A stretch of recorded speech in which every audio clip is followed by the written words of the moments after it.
Miércoles 30 de marzo, miércoles cuarto de Cuaresma. Evangelio según San Juan.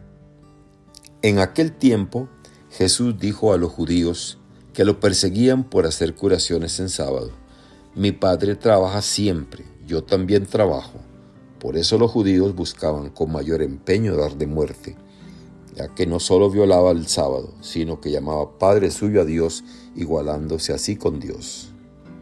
Entonces Jesús les habló en estos términos: Yo les aseguro, el Hijo no puede hacer nada por su cuenta, y solo hace lo que le ve hacer al Padre. Lo que hace el Padre también lo hace el Hijo. El Padre ama al Hijo y le manifiesta todo lo que hace. Le manifestará obras mayores que estas para asombro de ustedes. Así como el Padre resucita a los muertos y les da la vida, así también el Hijo da la vida a quien Él quiere dársela. El Padre no juzga a nadie, porque todo juicio se lo ha dado al Hijo, para que todos honren al Hijo como honran al Padre. El que no honra al Hijo, tampoco honra al Padre. Yo les aseguro que quien escucha mi palabra y cree en el que me envió, tiene vida eterna y no será condenado en el juicio, porque ya pasó de la muerte a la vida. Les aseguro que viene la hora, y ya está aquí, en que los muertos oirán la voz del Hijo de Dios, y los que la hayan oído vivirán. Pues, así como el Padre tiene la vida en sí mismo, también le ha dado al Hijo tener la vida en sí mismo, y le ha dado el poder de juzgar, porque es el Hijo del Hombre. No se asombren de esto, porque viene la hora en que todos los que yacen en la tumba oirán mi voz y resucitarán. Los que hicieron el bien, para la vida; los que hicieron el mal, para la condenación. Yo nada puedo hacer por mí mismo. Según lo oigo, juzgo, y mi juicio es justo, porque no busco mi voluntad, sino la voluntad del que me envió. Palabra del Señor. Gloria a ti, Señor Jesús. Reflexión. Mi Padre trabaja siempre y yo también trabajo. El Evangelio de hoy no puede entenderse sin el de ayer, ya que son continuación uno del otro. La sanación a un enfermo en la piscina de Betesda. El tema principal de este capítulo es Jesús como fuente de vida. Juan señala que la enfermedad dura 38 años, igual que el número de años que los israelitas anduvieron errantes por el desierto, esperando la muerte, sin poder entrar en la tierra prometida por haber pecado contra Dios. Fueron 38 años sin esperanza y sin futuro. Así se encontraba el enfermo de la piscina, a quien Jesús le ofrece salvación y lo sana. Pero después, éste no hace lo que Jesús le ordena, sino que va a los judíos a reportarle. A su acción de dar la vida, los judíos responden con intenciones de muerte. El Evangelio de ayer terminaba así: Por eso los judíos perseguían a Jesús, porque hacía estas cosas en sábado. ¿Cuál es la respuesta de Jesús a los judíos que le perseguían por hacer curaciones en sábado? Mi Padre trabaja y yo siempre trabajo. Y sigue el texto bíblico. Por eso los judíos buscaban con mayor empeño darle muerte, ya que no solo violaba el sábado, sino que llamaba Padre suyo a Dios, igualándose con Dios. El relato bíblico nos plantea dos interrogantes e inquietudes. ¿Hacer el bien tiene límites, horarios, está sometido a determinados tiempos, ritmos, prescripciones o normativas? Y, en segundo lugar, ¿cuál es el trabajo, la tarea del cristiano que debe hacer en su vida, en la comunidad, en nuestra sociedad? Y eso nos lo preguntamos porque los judíos y fariseos de hoy siguen tratando de poner leyes, cortapisas, frenos y limitaciones para que el bien, la justicia, la paz, la reconciliación, la solidaridad sean una realidad entre nosotros. Lo que uno esperaría es que la curación de ese paralítico encontrara aprobación, alegría, regocijo, agradecimiento entre los asistentes, fueran autoridades o no. Y sin embargo, lo que se recibe es rechazo, reproche, condenación y agresividad por hacer el bien y dar esperanzas a los que se encuentran postrados de todo tipo de enfermedades y parálisis a lo largo de su vida. Prefieren que sigan multitudes de enfermos, ciegos, cojos y paralíticos, humillados y marginados por su sociedad en vez de poder recuperar la salud y la enfermedad. Prefieren la enfermedad, el dolor y la tristeza a que las personas y la humanidad se levante, tome su camilla y empiece a caminar. ¿De verdad queremos el bien, la salud, recuperar la alegría, la esperanza y un mundo con menos dolor y sufrimiento? Ciertamente hay un camino a recorrer. Ir al encuentro con Jesús, ponernos en movimiento y confesar que el bien, la bondad, la ternura en todo momento, lugar y circunstancias es la única norma, la única ley a la que debemos someternos. Confesar que el mandamiento de la cercanía y solidaridad con el que sufre es la única verdad de nuestras vidas. Anunciar y proclamar que podemos deshacernos de nuestras parálisis, camillas y enfermedades. El otro interrogante viene dado por la afirmación y respuesta que da Jesús. El Padre trabaja siempre y yo también trabajo. A lo cual deberíamos añadir que también, juntamente con el Padre y el Hijo, nosotros también debemos trabajar por hacer el bien en todo momento y en toda ocasión.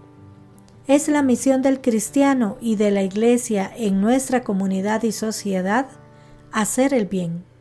No vivir aislados, encapsulados, como cristianos que no se hacen sentir, sin incidencia en nuestras familias, trabajo y entorno social. Si el Padre y el Hijo trabajan, también nosotros a nivel personal, parroquial y eclesial debemos trabajar para que el bien y la cercanía con los que sufren sea una realidad.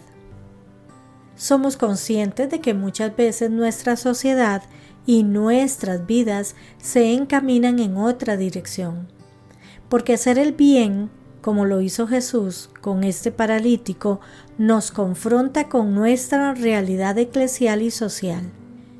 Nuestros obispos nos indican los desafíos pastorales que tenemos ante nuestros ojos: falta de identidad, de entusiasmo, búsqueda de prestigio y reconocimiento, pesimismo, envidias, falta de compromiso, indiferencia y cerrazón frente a la sociedad.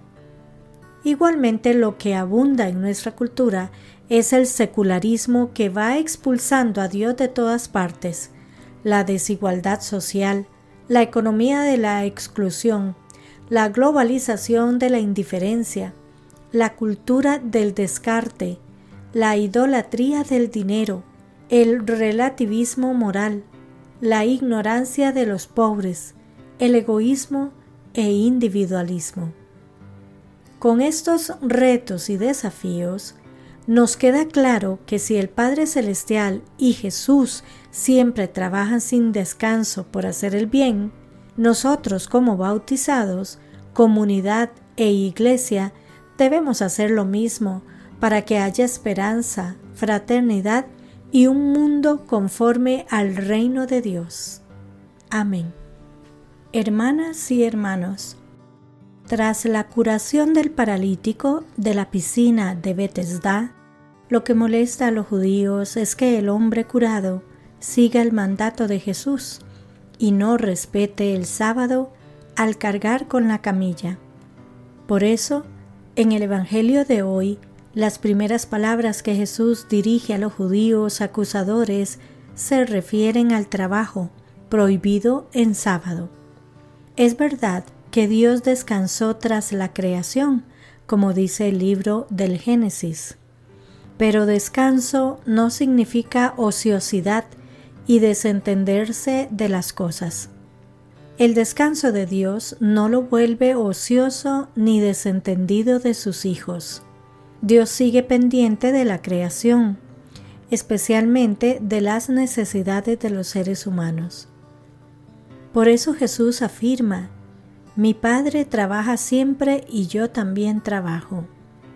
Una afirmación hermosa que nos presenta a un Padre solícito y atento a las necesidades de todos sus hijos e hijas, un Dios que sigue actuando en la historia y en la vida de las personas.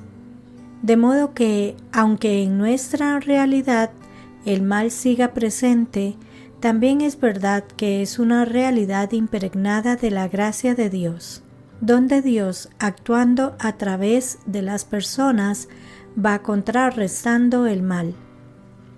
La expresión mi Padre genera la segunda razón por la que los judíos quieren matar a Jesús. Por eso los judíos buscaban con mayor empeño darle muerte, ya que no solo violaba el sábado, sino que también llamaba Padre suyo a Dios, igualándose así con Dios. Aquí está el meollo de la cuestión. Recordemos que más adelante el sumo sacerdote condenará a muerte a Jesús al considerarlo blasfemo por declararse hijo de Dios. Efectivamente, Jesús les deja claro cuál es su relación con Dios, ser hijo suyo. Algo que a los judíos les molestó mucho y les sonó a una auténtica blasfemia. ¿Cómo Jesús, un hombre como ellos, se atrevía a proclamarse hijo de Dios? Pero Jesús no se desdijo y les fue explicando las consecuencias de la verdad que les acababa de indicar. La primera es que el Padre y Él actúan al unísono, por eso quien honra al Hijo, honra al Padre, y el poder del Padre es el poder del Hijo. Si el Padre tiene poder de resucitar a los muertos, ese mismo poder tiene su Hijo. Lo que hay detrás de esto es la revelación de un Dios diferente al que las autoridades religiosas promovían. El Dios lejano, ocioso, indiferente y apático a las necesidades humanas, que se conformaba con que le estuvieran ofreciendo sacrificios en el templo, quedaba anulado con esta nueva imagen del Padre que Jesús estaba dando a conocer. Las actitudes y las acciones de Jesús revelan a un Dios distinto. Eso es lo que no pueden tolerar las autoridades religiosas. Ante esta intolerancia e incapacidad de comprender, Jesús no se detiene, sino que sus palabras revelan su identidad. Jesús se autorrevela como el Hijo de Dios, aquel en quien Dios se manifiesta porque todo lo que hace no es por cuenta propia, sino que hace la voluntad del Padre. De ahí que todo su trabajo está encaminado a dar la vida, y vida en abundancia. Una vida que no se limita a la del tiempo presente, sino que trasciende hasta la eternidad. Por eso, quien crea en Él tendrá vida eterna. Toda esta controversia, ¿qué nos dice a nosotros? Muchas cosas. En primer lugar, nos debe llevar a revisar en qué Dios creemos nosotros. ¿Quién o qué es Dios para mí? ¿Una idea? ¿Una doctrina? ¿Soy capaz de ver el trabajo que Dios sigue haciendo en el mundo y en mi persona? En segundo lugar, nos lleva a revisar también quién es Jesús para nosotros. ¿Es Jesús la revelación plena de Dios o es solo un hombre extraordinario? ¿Cómo es mi fe en Jesús? Las respuestas a estas preguntas nos llevan a vivir nuestra vida y nuestra fe de un modo particular. Nos llevan a disponernos para que Dios siga trabajando a través de nosotros. Nos llevan a vivir con la conciencia de ser instrumentos de Dios en el mundo. La fe en Jesús nos lleva a seguir sus pasos y participar de la vida plena que solo Él puede comunicarnos. Que Dios les bendiga y les proteja.